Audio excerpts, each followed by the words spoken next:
zigzag. Yeah. So tell your neighbor the pastor is talking about zigzag this morning. All right. So to also help deliver you from any kind of zigzag, go and listen to my teaching in the first service. It was so very, very devotional, very serene. Please listen to my teaching in the first service, because there are a lot of people now suffering the consequences of the disobedience of those that were ahead of them. So it doesn't make sense digging pit for those that are coming behind you. It doesn't make sense. You get that now? There are people today suffering the consequences of the mistakes of those that were before them. And unbalanced theologians call it generational curse. It's for you to reason. That's why in Isaiah 1:18, come, let's reason together. Then 19, if you are willing and obedient. If you reason enough, you will willingly be obedient. So when obedience is forced, it becomes disobedience. That married people are having zigzags does not necessarily mean that they are bad. All right? Doesn't necessarily mean they are bad. It simply calls attention to some things that needs to be dealt with, things to be looked at. And from that place, Matthew chapter 19, if you read the verses before verse 12. Okay, verse 12. I thought you brought up Message Bible. Jesus begins to explain to the people. In verse 11, disciples say, don't forget that anytime most times when Jesus makes a public statement like that, he doesn't give explanation out there. Come on, can you corner what I'm saying? Yeah. So usually his disciples will corner him, all right, in the inner chamber, and he will begin to explain, like he did with the parable of the sower, that some people are using to extort money from innocent church people. Zagade, when he said that the sower went to sow, some fell on good ground, blah, blah, blah, blah, blah, blah, blah. All right? Some men of God have arrogated to themselves the title of good ground. So when you sow into their lives, they will yield 100-fold. All right? It's because you bought something you are not using. You bought your Bible, you don't use it. Because otherwise you would have read down that after Jesus made that statement, just like here, his disciples in the inner chamber asked him the meaning of that parable. Jesus said, you don't understand this parable, you won't know any other one. Meaning that the parable of the sower unlocks every other thing Jesus taught. Jesus said to them that the seed is not money, it's the word of God. So next time somebody say, come and sow seed, give the person word of God, now be seed. Come sow seed, give them word. See, marriage has to do with you willingly giving up your rights. Willingly. Giving up your rights. One of the things my dad would tell me, he said, Henry, I say yes. So your blood don't want you police. I didn't really understand that. So anybody that marries that call police for himself. Meaning immediately you marry, your life comes under serious check. All right? And if you don't mind being real, anytime you are being checked here and there, it will introduce zigzag. You will introduce zigzag. So until you grow in your reasoning, marriage is not for you. And don't forget, it is not a sin to stay unmarried. It's not a sin to stay unmarried. But immediately you make a commitment to marry somebody. Whether you are the wood or the we. You remember? It has to do with maturity in reasoning. You have to grow in your reasoning. Meaning, the way you used to reason when you were single is no longer the way you ought to reason now. There must be a growing up. I don't know if you are following. This is important. Otherwise, you will have frequent zigzags. You have frequent zigzags. Management of powers. That's one of the ways you know somebody has matured. I hope you know there's no dangerous weapon Iran has that US does not have. But they're trying to destroy Iran's own, not allowing Iran to have it. They ask them why. They say because Iran does not have maturity to handle dangerous weapons. True or correct? That's the situation. Say we trust ourselves that we can, and it's true. Ndị ha nọtụ ha were ngwa agha ọgbụrụ mba ga test ya somewhere. That's how it is in marriage. Because both the husband and the wife, both of them have power. The man has the power of position. The woman has the power of influence. In marriage, check out the one that is more powerful. But the man has the power of position. The woman has the power of influence. If they are not matured, the power that ought to be to their advantage will become destructive. So Jesus said, you need to be matured. Jesus said that wasn't the design from the beginning. But somehow, people developed hardness of heart. So they were given that concession. And they explained that phrase, hardness of heart, is actually one Greek word, sclerocardia. Sclerocardia simply means a situation where somebody is destitute of spiritual truth or the right understanding of a case. And because of that, is unwilling to make positive and healthy adjustments. You get that now? You don't have a good understanding of a truth. And because of that lack of understanding, you are not willing to make a positive and a healthy adjustment. That condition is called sclerocardia, hardness of heart. And that is what Jesus said puts asunder a marriage. Unwillingness to adjust. If your life is unadjustable, don't bother to get into marriage. If you are in marriage already and you discover that you are unadjustable, well, let this teaching help you. Otherwise, I don't know how you can be helped. I'm telling you the truth. You know why? If you are unadjustable in marriage, you will destroy people around you, thereby causing yourself pains. All right? So when you check the beginning, Moses put down something very powerful in Genesis when he was writing it in the beginning. He said, for this cause shall a man leave his parents and be cleaved. All right? He didn't say just take a step away from the parents. Leave his parents and be cleaved to his wife. Can I say what I want to say? I can tell you the truth. In marriage, the first adjustment starts from the husband.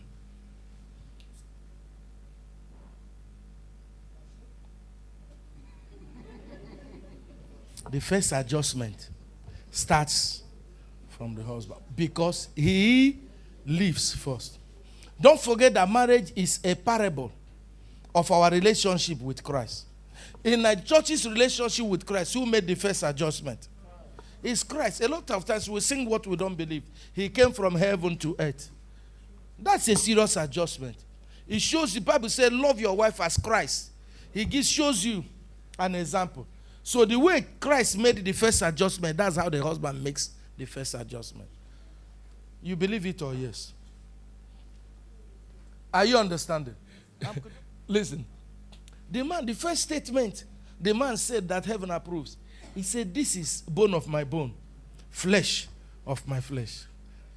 Apostle Ezekiel, marriage is a flesh matter, not be a spiritual matter. Not a spiritual matter, anything. And because, did he say this is the spirit of my spirit? It's flesh. Flesh of my flesh. Now, you see the importance of this statement I made. If you understand this, you will understand that when it has to do with the flesh, feeling is important. In marriage, you can never downplay the place of feelings. So you don't do things without considering the feelings of the person you are in marriage. Hey, if your partner will have to pray before understanding you, don't envy your partner. If your spouse will have to pray before he understands, I don't envy.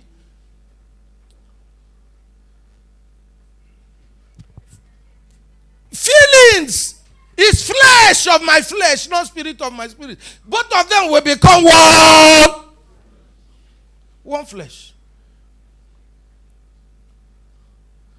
You are thinking it's a spiritual matter. That's why there's no marriage in heaven. When we all become spirit, there won't be need for marriage. Spirits don't marry. Human beings are those that marry. And will marry here on earth. And here on earth we'll have feelings. So you can't afford to be behaving anyhow and not consider my feelings. What sort of person are you? Now I have to consider my feelings. Consider the feelings of your husband. Consider the feelings of your wife. Before you act why, your husband is flesh, your wife is flesh. Now look at how you are looking at me now. Listen, I am telling you the truth from my personal experience. If you consider the feelings of your spouse, it controls how you behave. It's enough monitor. Considering the feelings of your spouse is enough, is a good class monitor. You have to be reasonable with your feelings. As a matter of fact, can I say what I feel like saying? Anytime, anytime your bad conduct has turned to a thing of pray about it in a prayer. They are telling your spouse to pray about it. In fact, it's very, very unreasonable and wicked of you when your spouse begins to pray for you in an area that you have the ability to change. Do you get what I'm saying? You have the ability to move this offering box. And you are watching me subjecting myself to times of prayer, praying for God to touch you to move this thing when you know you can move it. How they won't take draw wicked person?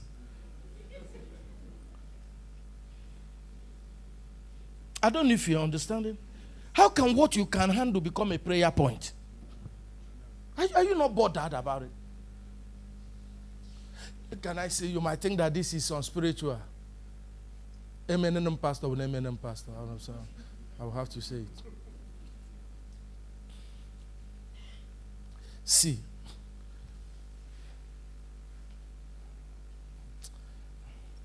The way they look me, afraid self won't catch me. See, if your partner will have to talk to God before talking to you all the time, your partner is in danger. I don't know if you get. Your partner is in danger. Are you following? If you are still alert, wave me. So Jesus said to refer them to the beginning. Everybody, watch this. Jesus made a very powerful statement. Jesus said, because of this, for this cause, that's what it means, because. Say, for this cause. So, can I say what I feel like saying? It is risky and dangerous to be married to somebody that does not have because.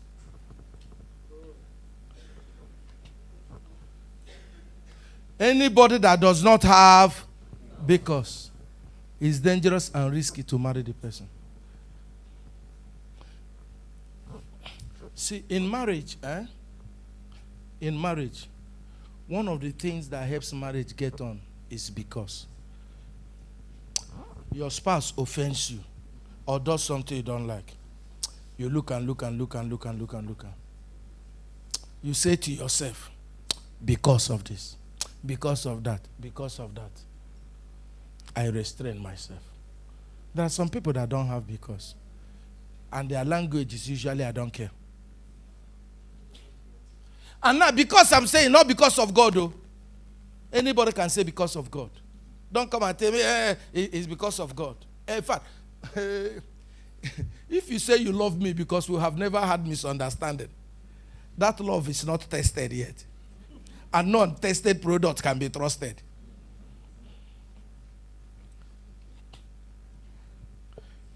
crucible of test that you say to yourself, because. Not really because of God. Not just because of God, I mean. But you look at your partner, look at your spouse. You tell yourself, not even to the hearing of your spouse, though. Because there's a way you shout it into the ears of your spouse that your spouse will lose interest. Say, don't because anything again. Don't even because anything again. Are you understanding? You look at your spouse, look at you, you tell yourself, child, I could do this, I could do that. But because of the sacrifices this person has made for me, I hold back. Are you understanding? I could do this, I could do the other one. But because of the way he or she has given me support, I hold back. Not even because, there are some people, they are only because it's what people will say. That is their because. I would have shown you now, but because of what people will say. No, that is a babash because. But you look at your spouse. There's something I would have done now, but because of the things you have gone through for me. Because of the things I have promised you. The things I have promised you when we are starting this thing. I didn't promise those things for you. See, you don't just love, you like in marriage. As a believer, you love by default. But liking is a decision. I love you in spite of who you are. But when I like, let me pause this one. Next Sunday I will deal with it. But you see, anybody that doesn't have because in your relationship with him or her is dangerous to work with. Do you get what I'm saying? Anybody that does not have because in your relationship with the person, you can't go far in that journey. Because except you are not being real. In marriage, there's no way you will go far in marriage and want to tell me you will not offend your spouse.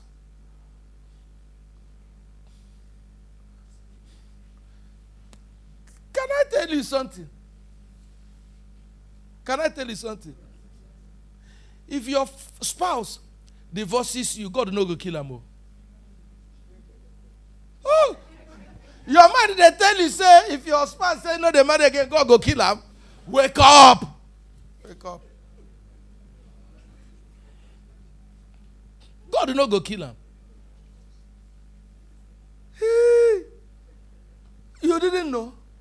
God will not kill him. God will not kill him. God won't kill him. God will not kill him.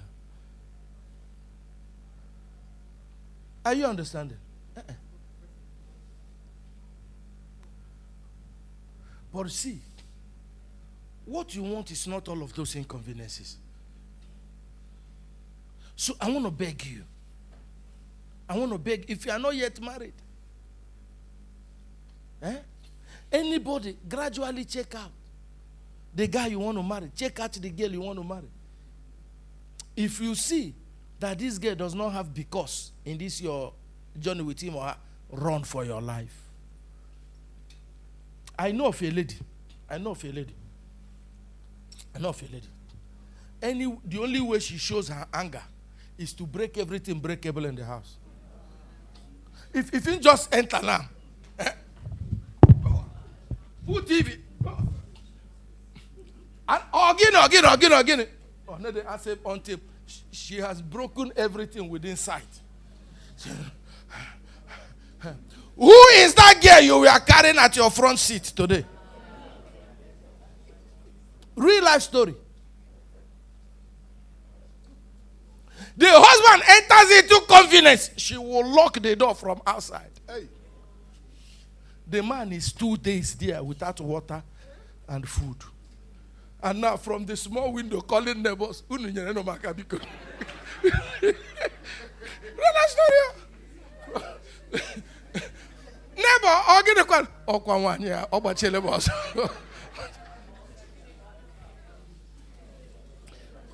Real life story.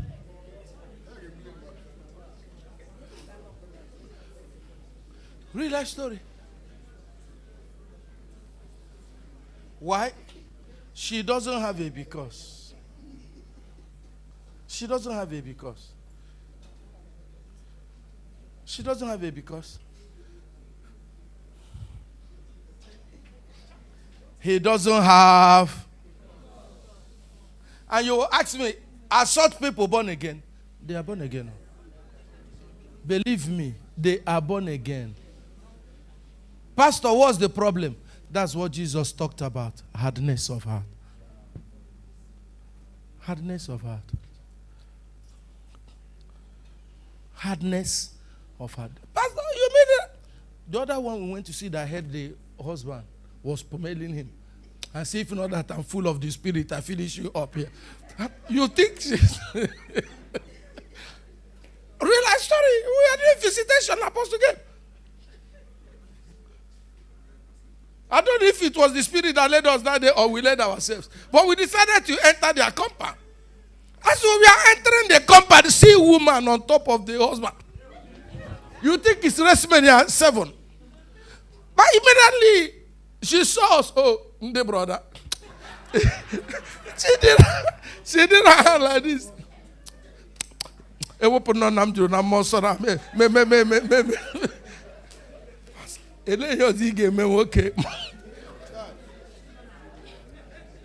Question is that lady born again? She's born again. I got to tell you the truth. She's born again. It's for her likes that Paul wrote to the church. Let anger and bitterness be put away from you.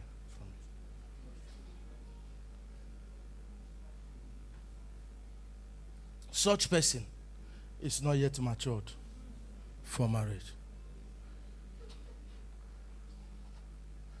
And the husband will get up from the ground and not do her anything. And she thinks that she has won the battle. Listen, everybody listen. Be careful of making your spouse cry all the time. Because tears are unspoken words. See, tears are words in liquid form. Did you hear what I said?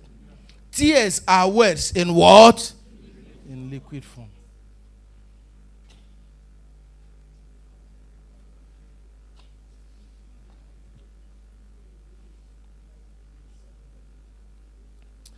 That's why before you marry, because these are the things, the people understood Jesus' statement.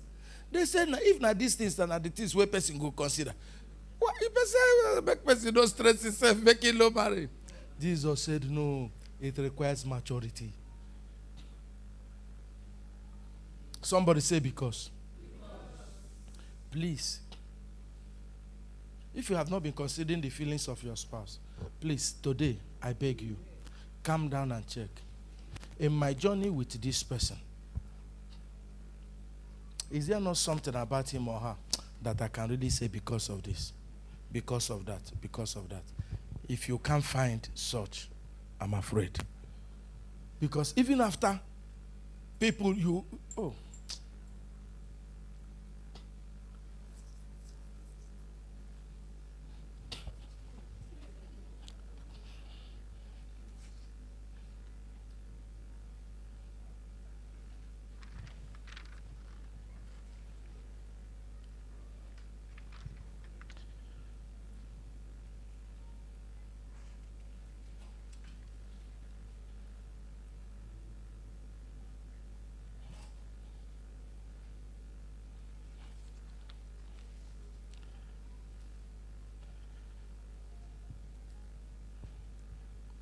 So, I said something I want to repeat before I tie it up.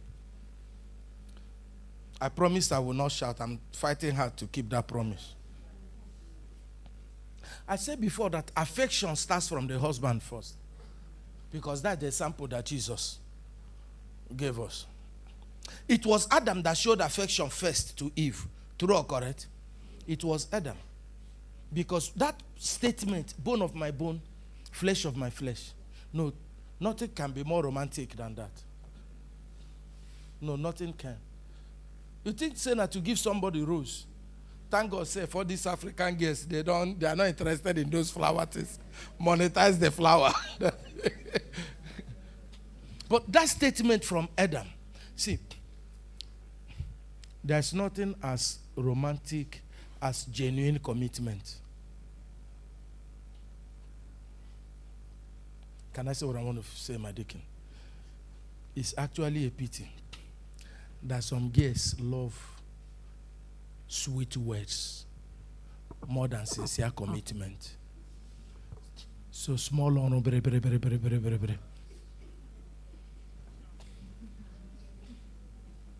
you talk them, you know act them. And you they act them, you know they talk them always. Which one do you want?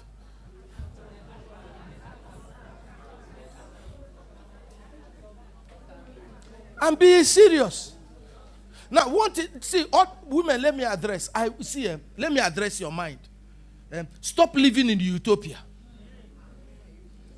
Come down from the mountain of Nollywood. Face reality. Except your husband is a lazy man. There are some things he will be engaging in stuffs. You are looking at him. He's trying to calculate and fix some things.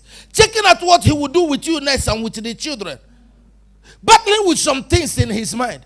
Believe me, he will not even remember that he has not said, I love you. Don't count it for him. First reality. Prezimo said it here the other day.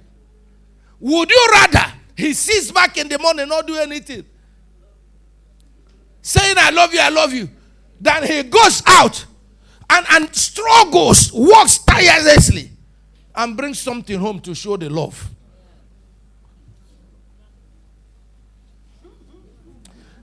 Listen, everybody, listen.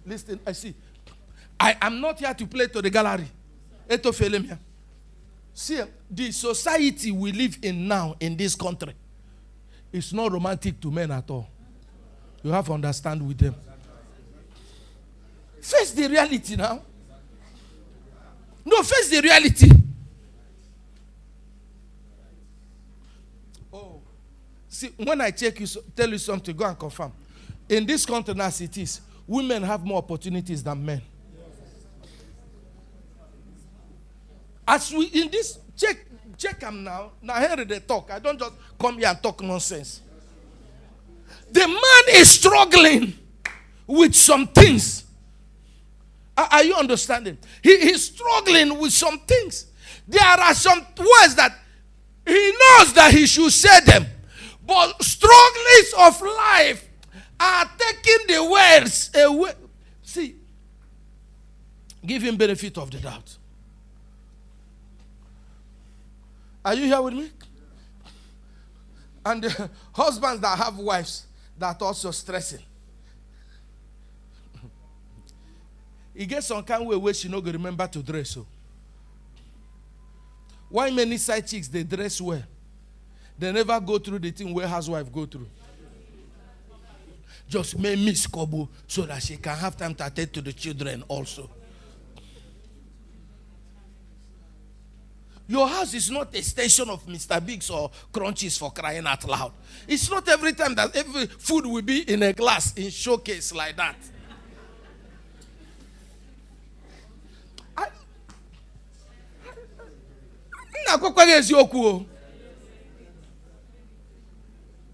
See, anytime I want to teach this kind of marriage series, I prepare myself for persecution.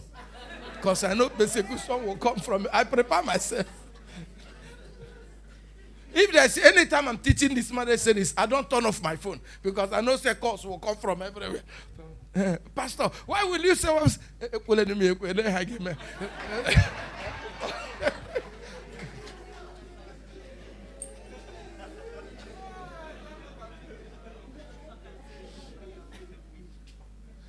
See, except Madigo Woje with her. You know what they call Woje with her? Except your husband native. When you know the straight single go, bring. That is the only time in this country as I'm seeing it. I'm not living in America, I'm living in Nigeria. The way I'm seeing this country now, it's usually OJ with her that will remember romantic words all the time. But somebody that is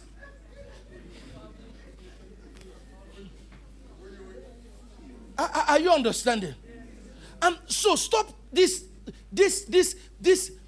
terrible comparison. You don't know that nothing is actually small until you begin to compare. One is small because you are comparing it to two. Two becomes small because it's compared to three. Immediately comparison is removed.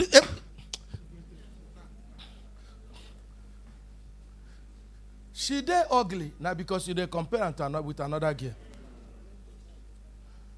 In no get cash now because you dey compare them.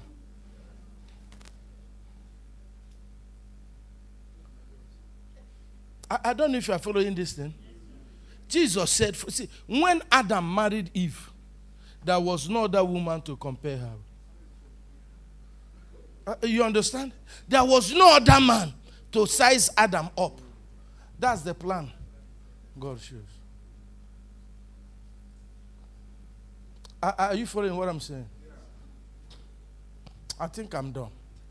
We can.